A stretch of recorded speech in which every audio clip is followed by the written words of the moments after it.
အားလုံးပဲမင်္ဂလာပါရှင်ဒီနေ့မှာတော့ real estate မှာယင်းနှိမ့်မြုပ်နှံမဲ့သူတွေအတွက် DSCR loan အကြောင်းကိုကျွန်မကပြပြပေးသွားမှာဖြစ်ပါတယ်ဆိုတော့ DSCR loan ကလေပုံမှန် conventional loan တွေလိုမျိုးသူကဒီ tax return တွေ W2 တွေပြစရာမလိုဘူးပြီးတော့မှကိုယ့်ရဲ့လစဉ် income ကဒီလောက်မှာကိုယ့်ရဲ့ပေးရတဲ့အချွေတွေကဒီလောက်ပါဆိုပြီးတော့မှသူတို့ခေါ်ကြတဲ့ DTI ratio ပေါ့နော်အဲ့ဒါတွေလည်းသူကမတွက်ဘူးဒီ investment property အတွက်ဖြစ်တဲ့အတွက်သူကဘာကိုအဓိကထည့်တွက်လဲဆိုတော့ကိုဝယ်မဲ့ property ကနေပြီးတော့မှရမယ် rental income ကိုအဓိကထည့်တွက်တယ်ပေါ့နော်ဆိုတော့ဒါကကြတော့ DSCR loan ဖြစ်ပါတယ်ဆိုတော့ဘလို့အခြေအနေတွေမှာ DSCR loan ရနိုင်လဲကိုယ့်ရဲ့ credit score က680နဲ့အထက်ရှိရမယ်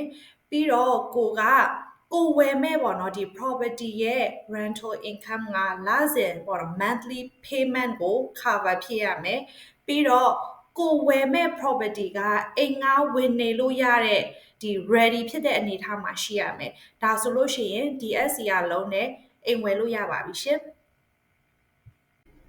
ဒီမှာကျွန်မတခုသတိပေးချင်တာက DSCR loan သည် business purpose loan ဖြစ်ပါတယ်အိမ်ရှင်ဝင်နေလို့မရပါဘူးရှင်ဒီမှာကျွန်မကိုမေးလာတာကပေါ့နော်ဒီအိမ်ရှင်ကတခန်းမှာနေမယ်ကျန်တဲ့အခန်းတွေကိုအိမ်ငါထားမယ်ဒီလိုမျိုးရလားပေါ့နော်ဒီလိုမျိုးမရပါဘူးရှင်သူက investment property တည်တဲ့အတွက်ဖြစ်ပါတယ်အကယ်၍အိမ်ရှင်ဝင်နေဖို့အတွက်ပေါ့နော်ဝင်မယ်ဆိုလို့ရှိရင်တော့ကျမတို့စီမှာဒီ1099 loan တွေဒါမှမဟုတ်လို့ရှိရင်လည်း bank statement loan တွေအဲ့ဒါတွေလည်းရှိပါတယ်ဒါပေမဲ့ DSCR loan ကကြတော့ investment property တည်တဲ့အတွက်ဖြစ်ပါတယ်ပြီးတော့မှ DSCR loan နဲ့အိမ်ဝယ်မယ်ဆိုလို့ရှိရင်ပေါ့နော် down payment အနည်းဆုံးကကြတော့20%ပြင်ဆင်ထားမှာဖြစ်ပါတယ်ပြီးတော့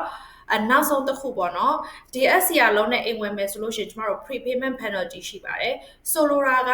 ဒီနှစ်30ပေးထားတဲ့ loan ပေါ့နော်အဲ့ဒါကို9နှစ်အတွင်းဒါမှမဟုတ်3နှစ်အတွင်းအခြေဆက်ရင်ပဲဖြစ်ဒါမှမဟုတ်လို့ရှိရင် refinance လုပ်ရင်ပဲဖြစ်သူတို့သတ်မှတ်ထားတဲ့ debt ကြီးကိုပေးဆောင်မှာဖြစ်ပါတယ်နောက်ဆုံးကောင်းတဲ့တစ်ချက်ပေါ့နော်အဲ့ဒါပါလဲဆိုတော့ DSCR loan ကလေအကယ်၍ကိုကဒီ California တို့ New York မှာနေပြီးခါကြတော့ဒီအခြားပြည်နယ်တွေပေါ့နော်အိမ်ဈေးပေါ်တဲ့ပြည်နယ်တွေမှာကိုက investment property ဝယ်ထားခြင်းနဲ့ဆိုလို့ရှိရင် DSCR loan နဲ့ဝယ်လို့ရပါတယ်ရှင်ဆိုတော့ဒီထက်ပိုပြီးတော့မှအသေးစိတ်သိချင်တယ်ဆိုလို့ရှိရင်တော့ဒီကျမရဲ့ဖုန်းကိုလည်းဆက်သွယ်လို့ရတယ်လို့ပြီးတော့ကျမရဲ့ email ကိုလည်းဆက်သွယ်လို့ရပါတယ်ရှင်အားလုံးပဲနောက်ထပ် video မှာပြန်ဆုံပါမယ် bye bye